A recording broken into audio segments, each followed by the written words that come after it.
익산의 한 원룸 건물의 계약 기간이 올 상반기까지인데 수개월째 보증금을 돌려받지 못하고 있다는 소식 저희가 계속해서 전해드리고 있죠. 저희 취재진이 집주인과 통화를 해봤는데요.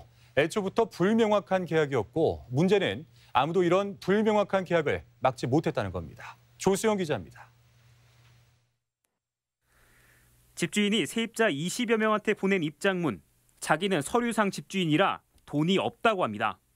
취재진이 스스로를 진짜 집주인이라고 소개한 남성과 통화했는데 전세 보증금을 모두 개인 사업에 가져다 썼다고 말합니다. 건물 매입 자금으로도 활용이 되고 다른 현장에 건축 자금으로 일단 들어갔죠. 뭐 보증금 수취하면 그 돈을 예치해두지는 않으니까요. 부동산은 환급만 하면 됩니다. 서초동 그 상가가 감정하면 한 115억 정도 나와요. 결국 전세 계약은 가능한 한 많은 현금을 확보해 사업을 도모하기 위한 수단이었던 것. 모든 전세 계약을 특정 공인중개사한테 맡긴 것도 이유가 있다고 했습니다. 저희가 이제 외지 사람이다 보니까 거기랑 전속으로 업무를 봤죠. 소개를 받았어요. 거기가 제일 공격적으로 하고 영업을 잘한다 그래서 손님도 많고 그래서 거기로 간 거죠. 그런데 이런 사정을 알 리 없는 세입자들. 혹시 경매에 넘어가면 먼저 배당금을 받으려고 확정 일자를 받았지만 허사였습니다. 건물이 팔리더라도 집주인이 보증금을 충당할 수 없는 지경까지 세입자를 받아버렸기 때문입니다. 이 전세 세입자가 몇 명인지를 전체적으로 알 수가 있어야 되는데 그걸 알 수 있는 방법은 전세 계약을 하고 나서 했을 때만 알 수가 있어요. 이거는 법이 고쳐져야 돼요. 답답함을 호소하기는 공인중개사들도 마찬가지. 원룸촌 일대를 발칵 뒤집어 놓은 재작년 사건으로 전세 물건은 쳐다보지도 않습니다.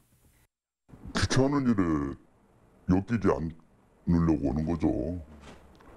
이 물건이 있어도 피하는 상황이죠. 계약 전 집주인이 보증금을 떼먹을 우려는 없는지 공인중개사가 살펴볼 수 있는 거라곤 이런 세입자 목록이 전부. 어떤 세입자가 보증금을 얼만큼 내고 사는지 확인할 수 없습니다.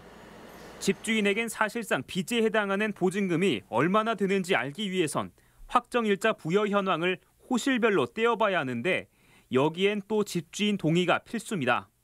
그런데 이런 걸 확인하겠다고 했다간 핵심 고객인 집주인한테 퇴짜 맞기 십상이란 겁니다. 부여 현황을 띄워오세요 한다고 해서 그분들이 순수하게 해주면 좋은데 대부분이 싫어하죠. 그분들도 귀찮으니까. 도내 전세 보증금 미반환액은 매년 최고치를 갈아치워 지난해 60억 원을 돌파했습니다. 계약 위험을 충분히 알릴 수 있도록 공인중개사들에게 그만큼의 권한과 책임을 부여할 제도 보완 필요성이 커지는 상황. 이 같은 내용을 담은 원룸 사기 방지법이 지난 국회에 발의됐지만 폐기된 채 아직까지 다시 논의조차 되지 않고 있는 게 현실입니다. MBC 뉴스 조수영입니다.